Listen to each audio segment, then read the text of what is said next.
সিলেটের জকিগঞ্জে বন্ধুর সঙ্গে বেড়াতে গিয়ে দশম শ্রেণীর এক স্কুল ছাত্রী গণধর্ষণের শিকার হয়েছে। ঘটনাটি গত শনিবার সকালে ঘটলেও ধামাচাপার চেষ্টা করা হয়। অবশেষে মঙ্গলবার রাতে বিষয়টি জানাজানি হলে উপজেলা জুড়ে ক্ষোভ দেখা দেয়।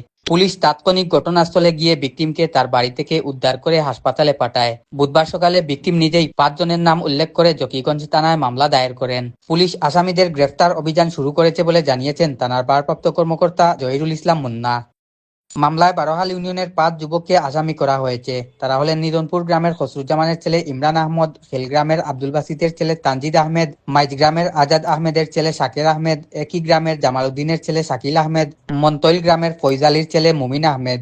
মামলার এজাহার সূত্রে জানা গেছে, বারোহাল এহিয়া উচ্চ বিদ্যালয়ের ওই স্কুল ছাত্রী শনিবার সকাল 10টার দিকে সহপাঠী বন্ধু রাফির সঙ্গে শাহগলি বাজারের পরিত্যক্ত আদিল ব্রিকফিল্ড এলাকায় বেড়াতে যায়। সেখানে পৌঁছার পর অভিযুক্ত 5 যুবক তাদের গোপনে ছবি তুলে এরপর ছবি ভাইরাল করে দেওয়ার হুমকি দিয়ে অভিযুক্তদের মধ্যে 3 জন মেয়েটিকে পালাক্রমে ধর্ষণ করে এবং বাকি 2 জন ঘটনাস্থলে সহযোগিতা করে।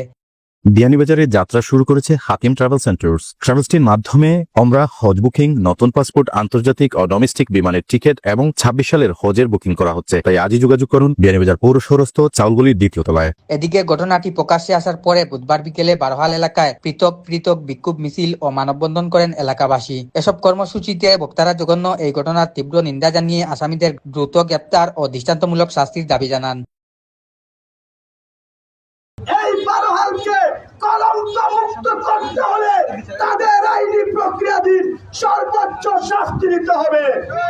আমি একটা জিনিস বলবো, স্পষ্ট মনে রাখবেন, ইঁদুরের কাছে কেউ পাও ঢুকাবেন না।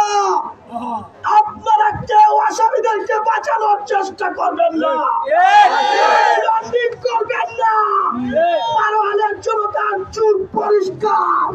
আজ আমার মন দর্শিত হয়েছে।